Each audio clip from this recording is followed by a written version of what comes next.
Hello and welcome to the Good Leader podcast. It's great to be here. I'm Will van der Hart. I'm Will James. And today we are really excited because we have got Dr. Johannes Hartl on the podcast. Johannes, welcome to you. It's great to have you here. Hello. It's so nice to have you with us. Now, Great. if I did your bio, Johannes, I think we'd spend a whole podcast doing your bio.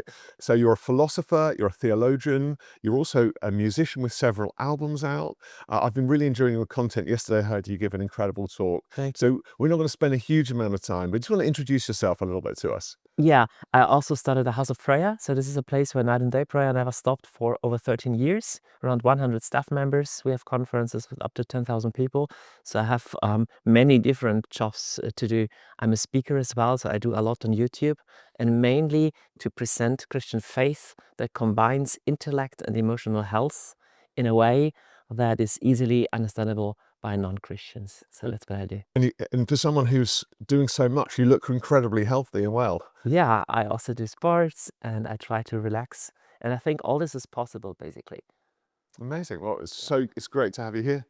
Thank you. Johannes, we wondered whether you might begin by telling us a bit of a story about a challenging decision that you have needed to make, and something about how you've succeeded in that process, how you've found connection with your sort of inner resourcefulness, how you found clarity in a way that leaders watching this podcast, if they're thinking, I've got so many challenging decisions ahead of me, how do I find my way forward? Could you unpack a bit about that for us? Yeah.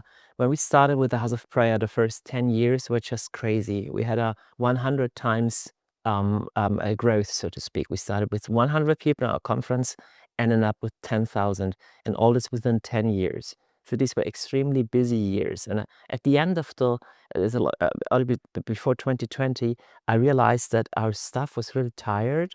I was getting tired as well. And also I asked myself, I was getting 40 and asking myself, okay, is there something else on my heart that the Lord wants me to unpack, so to speak? And it was a tough decision to stop doing the conference that we've been doing every year and to go to other rhythm, only do it every second year, and canceling many other things. I did something like a sabbatical, some months. I didn't go on any stages at all. And this really helped me, but it was a tough decision to start something completely new. So now I'm still leading the House of Prayer, but I started a new movement called Eden Culture that tries to infiltrate secular culture, so to speak, with a perspective on humanity, which is positive and is basically born out of the picture of God. So this was pretty tough because some people were disappointed. Some people said, like, okay, has Johannes left us? But it was an important decision. Yeah. So when you're making decisions, many of us will fall into the pattern of doing what you didn't do, which is concedes to other people's expectations for our lives. Yeah. We feel the pressure, we feel other people's disappointment, and then we back away from those difficult decisions. What principles would you offer to leaders who are trying to make difficult decisions which will have a people cost?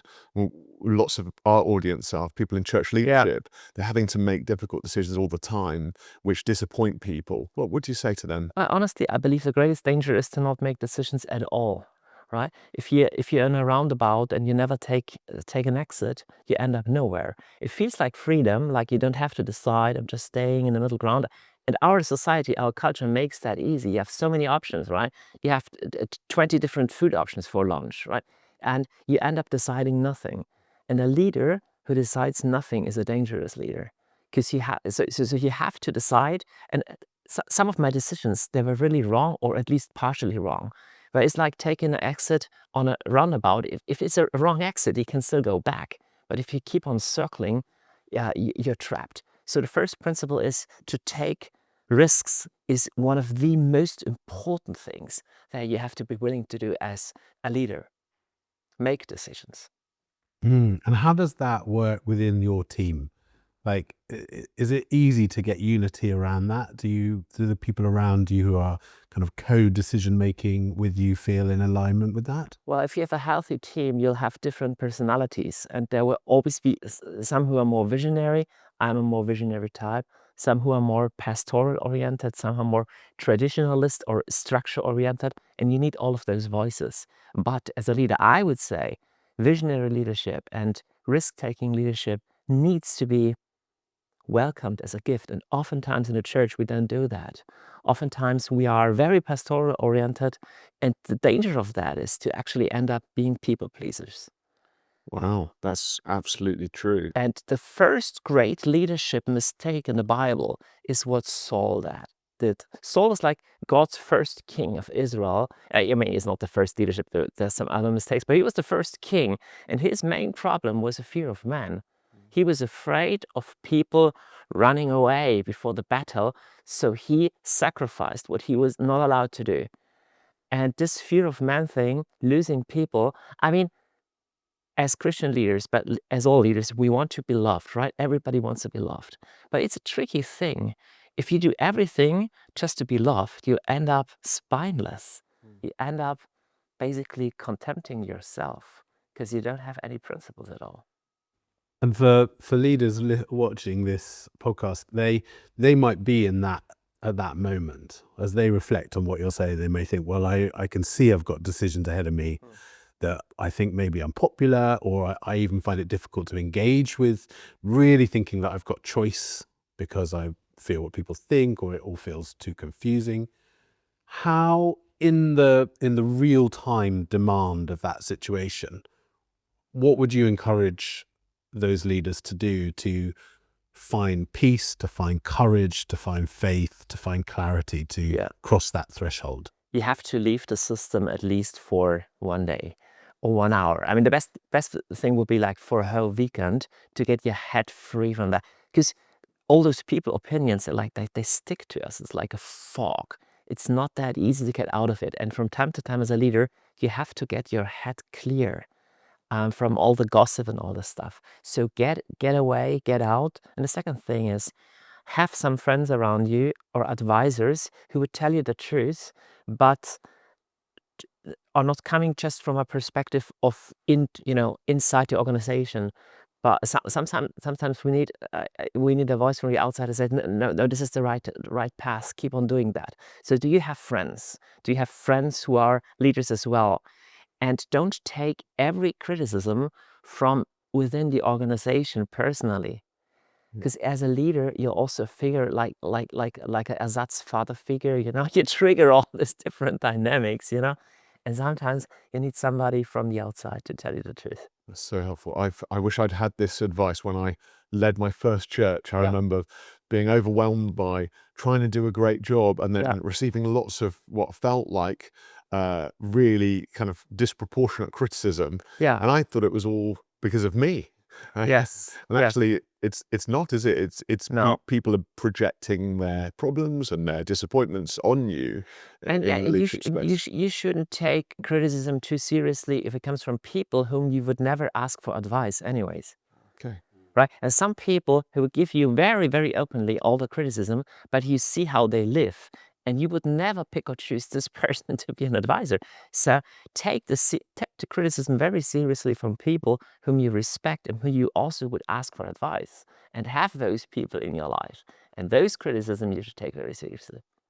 I think the thing that you said about friendship there is so important as well, and it's something that I really value and see the benefit of for leaders, that they've, when the going gets tough, or when you hit a storm, or when you hit this sort of fork in the road, that you've got a wider network and fabric of friendship to connect with. Yes. And yet in prioritizing that every day, so that resource stays online and stays real and stays robust, and it's sort of got oxygenated blood pumping through it so it can resource you in the moment, is a really hard thing for leaders to continually prioritize and to make space and time for. That's true. Yes and no. Because I have some very close friends whom I would meet maybe 3 times in a year. Right? It's not like a teenager friendship where you meet like every day, but these are people who I could call every time if the house is really on fire. But spending quality time with a friend 3 times a year, That's not too much time, but if you have really 2 or 3 or 4 hours and you really have a deep talk, this can serve you well. I think that's really helpful because I think, again, leaders' expectations is to be a good friend. They need to be seeing someone to play golf once a week or hanging out. Realistic. That's not realistic. No. Tell us a bit about how. Adding one thing, Please. but expecting this sort of emotional comfort and friendship from within the organization is dangerous. Okay. Because as a leader, you can't expect everybody to love you. You can expect your friend to love you at all times, but not your staff members, not necessarily your church. They should love you looking back at your decisions 2 years later and say, it was a good decision, even it was hurting in the moment. So I think we need to be free from that. I need to be free from that search for affirmation from people who I'm called to serve, right? Serving somebody doesn't mean give him or her always what she or he wants. Sometimes it's what he or she needs, something different. I love that idea of like retrospective leadership. Yeah. So what's it mean to have made great decisions in the moment? It's like parenting, Right. same thing. Okay. You've got 3 children. 4 4. Oh my goodness. teenagers. How do you do that? You're doing all these things. I have a very tough wife. Okay, she's very well structured, and we love our kids. We love family. Yeah. And the 4, if you have a team of 4, they also educate themselves amongst the others. So there are some team dynamics going on. So it's just about that sense of like you mirrored there parenting with good leadership. Mm-hmm. That when you're looking after your children, you're making good decisions that they'll look back on in the future and go, oh, that was hard but good. Yes. Okay. It has to do, I think kids need, and it's very similar to staff members, they need emotional bond, the closeness, and structure. These are the 2 things, boundaries and bonding. So these are the 2 things. So even in an organization, I think it is true that clear is kind. It's not kind to avoid a conflict. It's not kind to avoid a clear word if the problem is not spoken about. There's nothing kind about that. It's not kind to not give boundaries to your teenager or your toddler, or because a boundary is something you can learn how to navigate with, how to work around, work with. So, and the second thing is the emotional bond. So as a leader, you do need the heart of the people. This doesn't necessarily mean that they always will like what you do, but they need to have a feeling of who you are, what you are burning for, who you are as a person, maybe even where some of your weaknesses are, which is totally okay. And this combination of 2 things, parenting and leadership, a bond, emotional bond, and clarity and structure, I think is a good combination. Wow. Clarity and connection. This is where it's at, Will. Yeah. That's so good. I mean, for us as well as a large UK audience, we struggle. I mean, I think this is one of our work in coaching is often that, trying to bring out the willingness for conflict and to address the kind of clarity in a culture which quite often shies away from having direct conversations, particularly in the work environment. Yes. I once read a data on that you can discern the quality of an organization by measuring the time between something bad happened, and when it was spoken about. Right? As an organization, something bad happened or there's a problem, it's never spoken about. So it's not a good organizational culture. And basically, it's not a problem that something happens. It's just a problem if we don't address it. And oftentimes, most of the time, it's the leader's task to address the inconvenient things. I don't like that either. No, I mean, not liking it, but needing it is what's really significant here.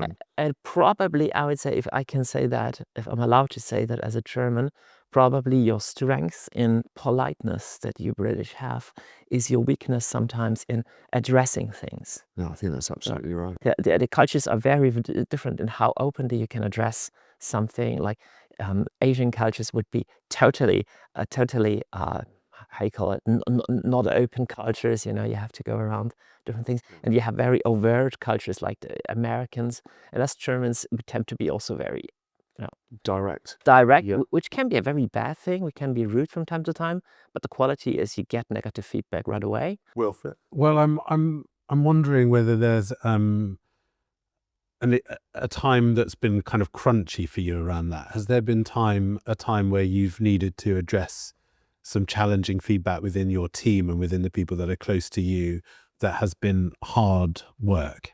Well, honestly, lately it was more the other way around.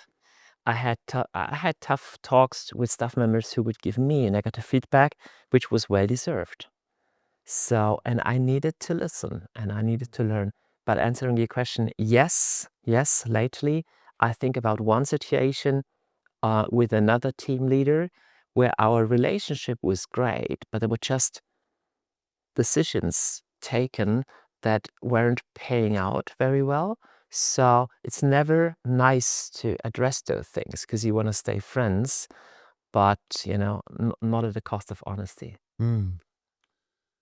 Wow, yes, you have brought some real gold. I feel like, I feel like we would love to unpack this. Don't you think, Will? Absolutely. I would love to unpack this with you for hours, and we're going to be definitely going to try and get you back on our podcast. See you next time. Just as we come into land, because we like to keep these kind of pithy and short.